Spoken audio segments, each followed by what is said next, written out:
श्रीपाद श्री वल्लभ चरित्रामृत श्री गुरुवे नमः.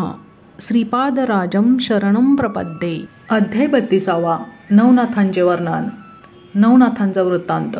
श्रीपाद श्री वल्लभांच्या दिव्य चरणांना स्पर्श करून मी त्यांनाच प्रश्न केला.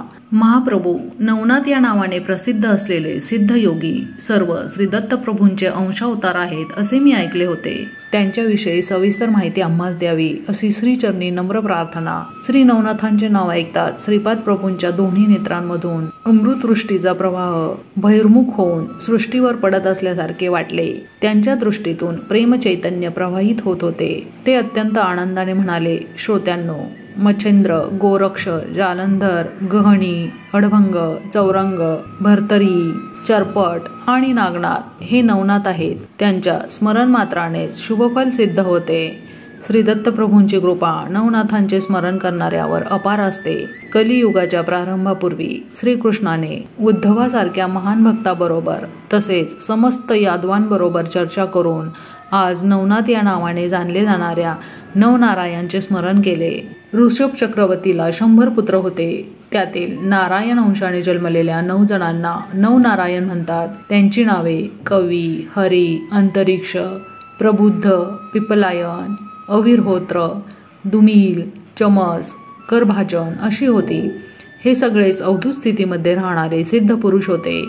माझ्या आज्ञेप्रमाणे या नवनारायांनी धर्म संस्थापनार्थ नवनाथ या नामरूपाने पृथ्वीवर पुन्हा अवतार धारण केला. प्रथम पुत्र कवी हा मच्छिंद्रनाथ या नावाने जन्मला. अंतरिक्ष जालंधर नावाने जन्मला. यांच्या शिष्य रूपाने प्रबुद्ध कनिफा या नावाने जन्मला. पिप्पलायन चरपटनाथ या नावाने जन्मला. अवह्रोत्र हा नागेशनाथ या नावाने जन्मला. द्रुमिल हा भर्तरीनाथ या नावाने जन्मला. चमस रेवणनाथ रूपाने आणि कारभाजन गहिनीनाथ या नावाने जन्मला. सृष्टीवर अनेक स्थानी काही कारणास्तव ब्रह्मदेवाचे वीर्य पडले. त्यातून अनेक ऋषी जन्मास येतील असे व्यास महर्षींनी आपल्या भविष्य पुराणात सांगितले होते. उपरिचर नावाचा एक वसू होता. त्याने एकदा उर्वशीला पाहिले आणि तो अत्यंत मोहित झाला. त्यावेळी त्याचे वीर्य द्रवून यमुनेच्या पाण्यात पडले. ते एका मासोळीने गिळले. ह्या मत्स्यापासून मच्छिंद्रनाथांचा जन्म झाला. कामदेव मन्मथाला शिवाने क्रोधित होऊन आपल्या ललाटाग्नीने जाळून भस्म केले. त्या भस्मामध्ये सूक्ष्म रूपाने मन्मथाचा आत्मा होता. बृहद्रथाने जेव्हा यज्ञ केला त्या यज्ञकुंडातून जालंधरनाथांचा आविर्भाव झाला. रेवा नदी म्हणजे सध्याची नर्मदा नदी. या नदीमध्ये पडलेल्या ब्रह्मवीर्यापासून रेवण सिद्धांचा जन्म झाला. एकदा थोडे ब्रह्मवीर्य एका नागाच्या शिरावर पडले. ते भक्ष समजून नागिनीने खाऊन टाकले. त्या योगाने ती नागिन गर्भवती झाली. त्याचवेळी जनमेजय राजा सर्व नाग सर्पांना नष्ट करण्यासाठी सर्पयाग करीत होता. ब्राह्मणांच्या मंत्रोच्चाराबरोबर शेकडो सर्पनाग यज्ञकुंडात येऊन पडू लागले. या महाभयंकर सर्पयागापासून वाचण्यासाठी तक्षकाच्या मुलीस एका मोठ्या वडाच्या झाडाच्या बुंध्यातील बिळात लपविले गेले. त्या गर्भपिंडातून अविर्होत्राचा जन्म होणार असल्याने त्या अंड्यास त्या बिळात ठेवून तक्षकाची मुलगी स्वस्थानी निघून गेली. यथासमयी त्या अंड्यातून वटसिद्ध नागनाथाचा जन्म झाला. मच्छिंद्रनाथ देशसंचार करीत असताना एका स्थळी त्याचा मुक्काम होता. त्यांच्या दर्शनासाठी अनेक लोक येत असत. एक वांज स्त्रीने मच्छिंद्रनाथाला नमस्कार केला व आपली व्यथा सांगितली. नाथांनी भस्म मंत्रून दिले, परंतु त्या स्त्रीने ते अविश्वासाने उकिरड्यावर फेकून दिले. त्या भस्माच्या अमोघ अशा शक्ती संपन्नतेमधून गोरक्षनाथांचा जन्म झाला. पार्वतीच्या विवाहासमयी पौराहित्य करणारे ब्रह्मदेव तिचे अप्रतिम लावण्य पाहून तिच्यावर मोहित झाले आणि त्यांचा वीर्यस्राव झाला. या कृत्याची त्यांना अत्यंत लज्जा वाटली आणि त्यांनी ते वीर्य आपल्या मांडीस पुसून टाकले. त्या क्षणीच त्या वीर्याचे 60,000 भाग झाले आणि त्यातून वालखिल्य या नावाने 60,000 ऋषी जन्मास आले. त्यातून थोडा भाग उरला होता. तो कचरा समजून भगीरथी नदीत फेकला गेला. तो कचरा नदीतील गवतात अडकून तेथेच राहिला. त्यामध्ये पिपलायनाचा आत्मा शिरला आणि चरपटनाथाचा जन्म झाला. कोलिक मुनींनी त्यांच्या पर्णकुटीतून बाहेर जाताना आपले भिक्षापात्र पर्णकुटीच्या बाहेर ठेवले. त्याचवेळी सूर्याचे तेज त्या पात्रावर पडले. ते महर्षींना कळाले. त्यांनी ते पात्र तेथेच सांभाळून ठेवले.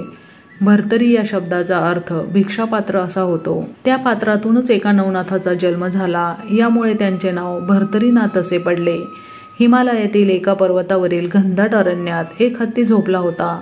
एकदा ब्रह्मदेव सरस्वतीवर मोहित झाले आणि त्यांचे वीर्य द्रवित होऊन खाली पडले. ते झोपलेले हत्तीच्या कानावर पडले. त्या कानातूनच प्रबुद्धाला जीवन प्राप्त होऊन त्याने जन्म घेतला. कानातून जन्म घेतल्याने या नाथांचे नाव कर्णकनिफा असे पडले. गोरक्षकाने संजीवनी मंत्राचा जप करीत मातीमध्ये एक मनुष्याकार आकृती काढली. त्या आकृतीतून करभाजनाला त्या संजीवनी मंत्राच्या साहाय्याने जीवन प्राप्त झाले आणि त्याने गहनीनाथ या नावाने अवतार धारण केला. श्रीकृष्णाच्या आज्ञेनुसार या नवनारायणांनी आपले स्थूल शरीर मंद पर्वतावर समाधी अवस्थेत सांभाळून ठेवले आणि अंश अवताराने नवनाथ नामरूपाने पृथ्वीवर जन्म घेतला. धर्मसंस्थापनेचे महान कार्य करण्यासाठीच या नवनाथांचा अवतार झाला होता. श्रीपाद प्रभूंचे हे नवनाथांच्या जन्मासंबंधीचे आश्चर्यजनक विवेचन ऐकून आम्ही मंत्रमुग्ध होऊन गेलो होतो. आम्ही प्रभूंच्या चरणी वंदन करून त्यांचा जय जयकार केला. यानंतर मी प्रश्न केला, प्रभू, नवनाथांचे अवतार हे नवनारायणाचे अंशावतार आहेत असे आपण सांगितले. नवनाथ आणि नवनारायण यामध्ये काही फरक आहे का? आमच्याकडे आपल्या दिव्य प्रेमळ दृष्टीने पाहत श्रीपाद प्रभूंनी मंद हास्य केले आणि म्हणाले, श्रोत्यांनो, समस्त सृष्टीच्या महासंकल्पाचे स्वरूप मीच आहे. देवी देवतांनी कार्य करण्याचे संकल्प सुद्धा माझ्या महासंकल्पाचे अंश मात्र असतात. या अंशमात्र संकल्पांना थोडेफार स्वातंत्र्य असते. हे स्वातंत्र्य शेतातील झाडाला दोरीने बांधलेल्या गायीत चारण्यासाठी जेवढे स्वातंत्र्य असते तसेच आहे. तसेच धर्मसूत्रांना अनुसरून अंशावतारांना स्वेच्छा दिली जाते. संकल्प मात्र मूळ तत्वापासूनच येतात. त्यांचे योग्य प्रकारे नियंत्रण करणे हे अंशावतारातले कार्य असते. कोणतीही समस्या निर्माण झाल्यास अंशावतार त्या समस्येच्या निराकरणासाठी मूलतत्वाकडे निवेदन घेऊन येतात. मूलतत्वाकडून अनुमती घेऊन जीवांचे कल्याण करतात. या अंशावतारात राग, लोभ, मद, मत्सर, अहंकार असे मानवी दुर्गुण नसतात. यामुळे मूलतत्वाची कार्यसमर्थता अंशावतारात सुद्धा आढळते. या कारणामुळे अंशावतार आणि पूर्णावतार यात काही फरक नसतो. श्रीपाद श्रीवल्लभांचा जय जयकार असो.